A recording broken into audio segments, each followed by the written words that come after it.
প্রিয় সপ্তম শ্রেণীর শিক্ষার্থীরা, শুভেচ্ছা নিও। আজকে আমি তোমাদের গণিত বিষয়ের নতুন বই থেকে তৃতীয় অধ্যায় অনুশীলনী ৩ থেকে ১৭ এবং ১৮ নম্বর অঙ্কের সমাধান করে দেব। প্রথমে তোমাদের বলবো, যারা আমার চ্যানেলটি সাবস্ক্রাইব করো নাই তারা আমার চ্যানেলটি সাবস্ক্রাইব করবে এবং আমার সাথে থাকবে। তাহলে চলো আমরা ক্লাস শুরু করি। গণিত অনুশীলনী ৩-এর ১৭ নম্বর অঙ্ক। একটি মগের ভেতর আয়তন ১৫০০ ঘন সেন্টিমিটার হলে ২৭০ লিটারে কত মগ পানি হবে?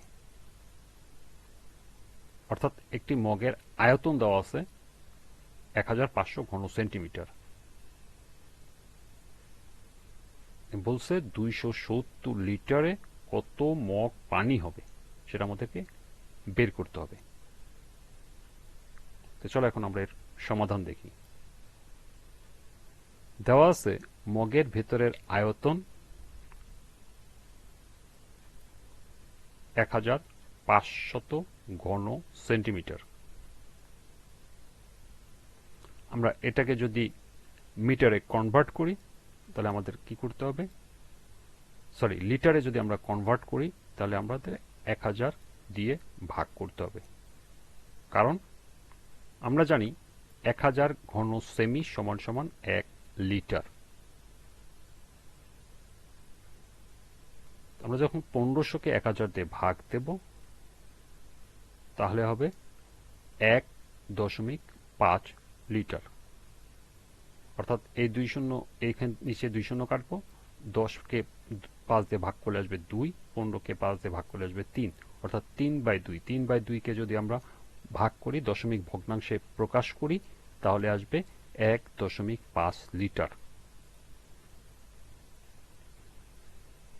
এখন এই ১.৫ লিটার পানি ধরে কি একটা মগে, অর্থাৎ একটা মগের আয়তনের ১.৫ লিটার পানি ধরে। তাহলে ১ লিটার পানি ধরবে নিশ্চয়ই কম মগে, কম মগ হলে অবশ্যই ভাগ হবে, অর্থাৎ উপরের ১ ঠিকই থাকবে, এই ১.৫টা ভাগ হয়ে নিচে চলে আসবে, অর্থাৎ নিচে আসবে ১.৫। আবার আমাদের প্রশ্নে দেওয়া আছে ২৭০ লিটার পানি কতটি মগে ভরবে। তাহলে আমাদের ২৭০ লিটার কতটি পানি ধরে কতটি মগে, তাহলে সেটা আমাদের বের করতে হলে ২৭০ লিটার পানি ধরে নিশ্চয়ই বেশি হবে। ১ লিটারের তে যা হবে ২৭০ লিটার পানি নিশ্চয়ই বেশি মগ লাগবে। আর বেশি মগ মানেই হলো গুণ। গুণ মানে উপরে একের সাথে গুণ হয়ে যাবে, ১ গুণন ২৭০ ডিভাইডেড বাই ১.৫। আমরা উপরে নিচে ১০ দিয়ে গুণ করতে পারি। ১০ দিয়ে গুণ করব আমরা এই দশমিকটাকে উঠায় দেওয়ার জন্য। তাহলে ২৭০ গুণ ১০, ১.৫ গুণ ১০। ২৭০কে ১০ দিয়ে গুণ করলে আসবে ২৭০০, ১.৫কে ১০ দিয়ে গুণ করলে আসবে ১৫। ১৫কে যদি আমরা ২০১০ দিয়ে ভাগ দিই তাহলে আসবে ১৮০, অর্থাৎ ১৮০ মগ পানি হবে। এটাই হলো ১৭ নম্বরের উত্তর।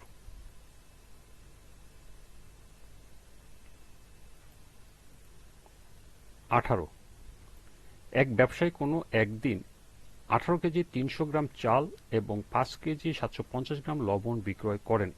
এই হিসাবে মাসে তিনি কি পরিমাণ চাল ও লবণ বিক্রয় করেন? অর্থাৎ একজন ব্যবসায়ীর একদিনের চাল এবং লবণের বিক্রয়ের পরিমাণ দেওয়া আছে, এক মাসে অর্থাৎ ৩০ দিনে কি পরিমাণ চাল এবং লবণ বিক্রি করেন সেটা বের করতে হবে।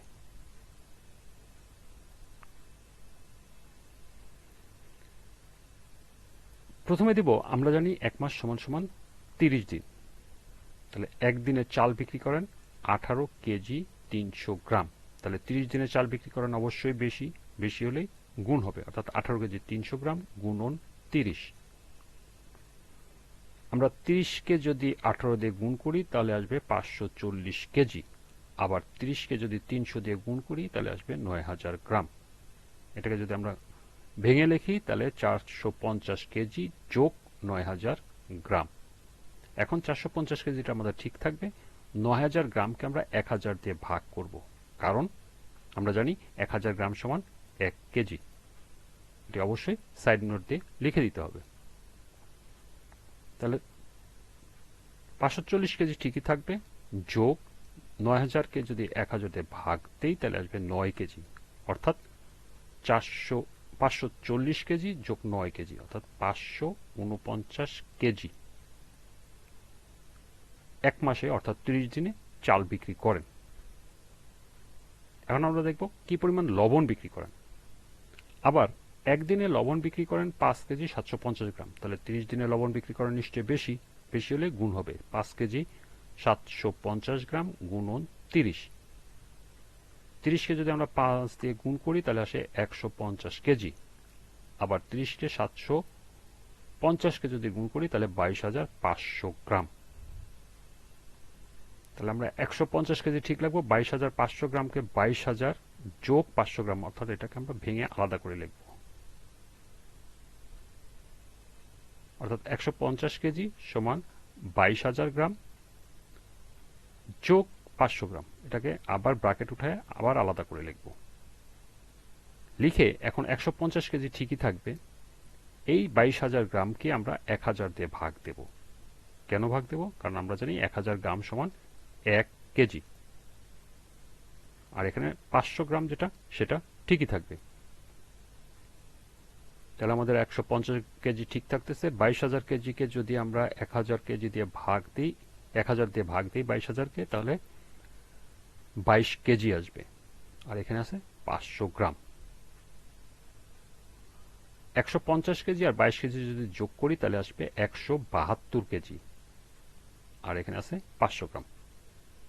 এটা হলো লবণ এক মাসে অর্থাৎ 30 দিনে লবণ বিক্রির পরিমাণ।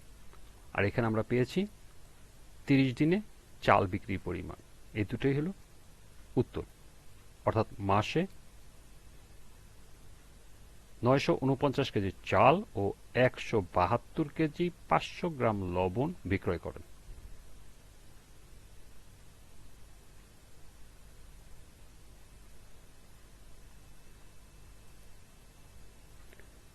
এই ছিল অনুশীলনী 3-এর 17 এবং 18 নম্বর অঙ্কের সমাধান। আজকের ক্লাসটি এ পর্যন্তই।